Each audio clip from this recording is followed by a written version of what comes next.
All right, 21 Bravo mobile pressure washing. Here we go. I'm gonna go over my truck build that I've been basically working on building since last year, since I got started in the business back in March. So here we go. 2014 6.7 F250 XL, the 8-foot work bed.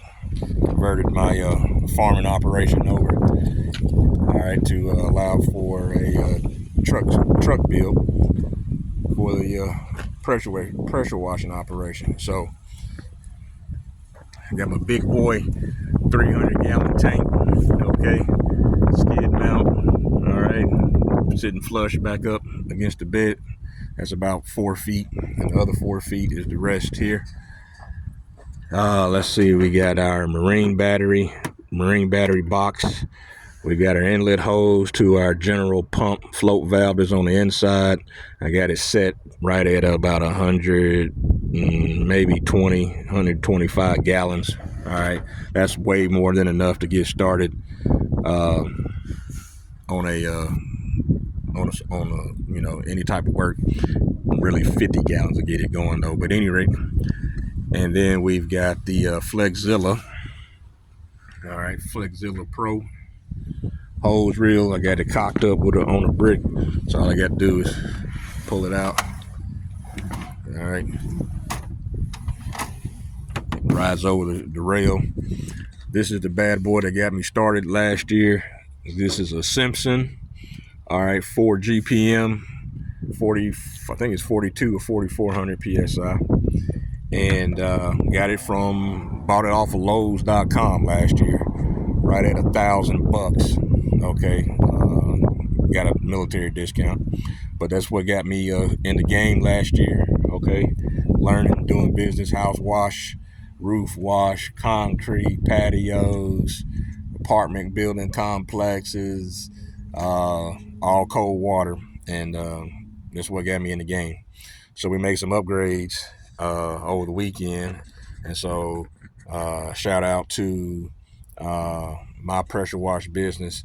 He had bought a Predator from Harbor Freight, and we ran into the same issue, and so he did a video on how we can put he put an external unloader valve on his machine so that we could the water could just run back into the tank. We didn't have a bypass like the direct drive machines do. And so watched his video, just put that external unloader on yesterday over the weekend, last weekend of February 2024. Took some old spare parts from ball valves and some other parts and water hose from some Drummond's water transfer pumps you buy at Harbor Freight. Took some swivels, this stuff I had laying around, and just engineered and made some stuff work. And I got the hose running. I'll show the other side in a minute. I got the diesel tank, diesel can now because I just bought this burner. I wanted a burner, and had to search around and actually found a great deal on this. And so it's still a 4 gallon a minute machine running off of a professional engine, which is almost just working off of a Honda, and you know where it came from. All right, but I got my diesel burner.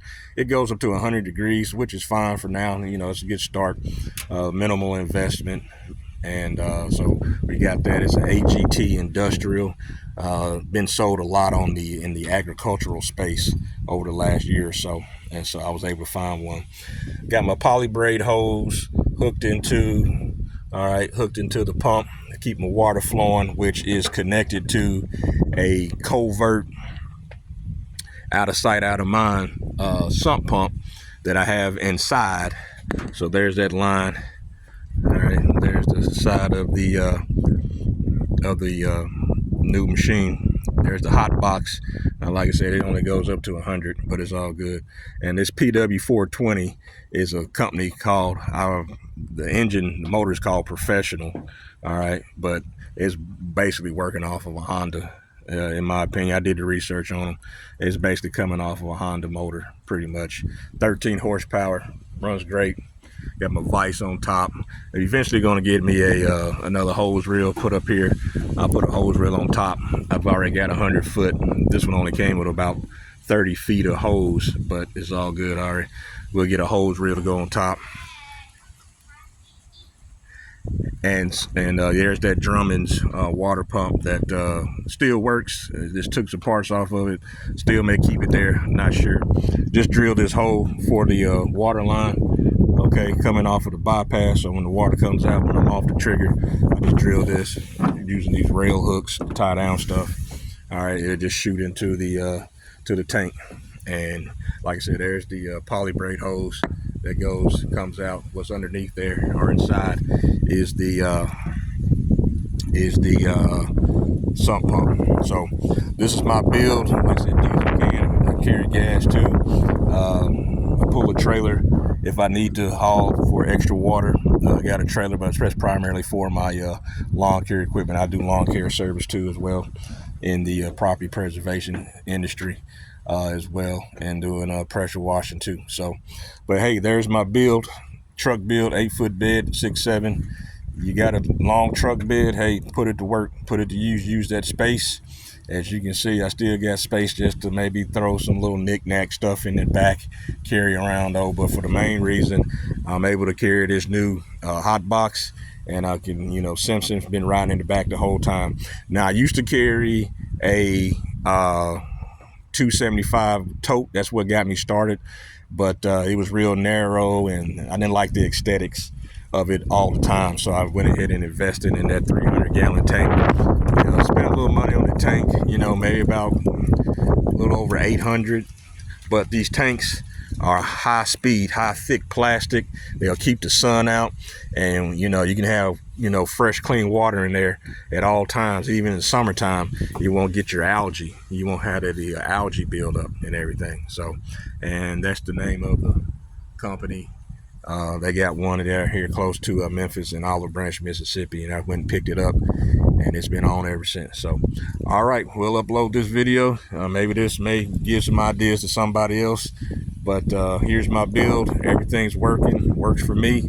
Okay, all in all, if I had to total everything up right now, I'd still be up under, minus this machine that we just bought, okay, you were probably looking at maybe 25 to 3 grand, okay, and that's, you know, getting started. The machine, the tank, and this right in the new machine are probably right at, you know, maybe 4 grand all together, and then the other knick-knack stuff, all the hoses and everything else. So, but for the most part, I'm utilizing what I have, and this may help somebody, you know, maybe get into the business or whatever, okay, to utilize what you have, truck, and just, hey, haul this stuff in the back of your truck, man.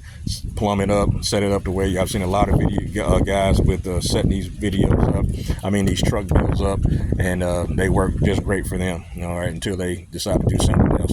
Depending on how far you're going to take your business, okay. Maybe one day we'll get a flatbed and get it outfitted, you know, the way we want it though. But for right now, these two machines, this Ford will haul these machines. I got them locked down, strapped down, and they'll stay on the top of the back of the truck. Like I said, the hose reel stretch out at least 200 feet. I'll get another hose reel 100 feet, and, you know, just by line, you know, I've cleaned a 7,000 square foot apartment complex, or excuse me, apartment building last summer, and this machine stayed right on the back of the truck. I had the 275-gallon tote going, and had water hooked up, and I had enough line to stretch around that building all the way. All right, wrap around at least one good time. So, all right, we're going to upload this video, and like I said, maybe this will help somebody out in the future. Okay, Captain B out.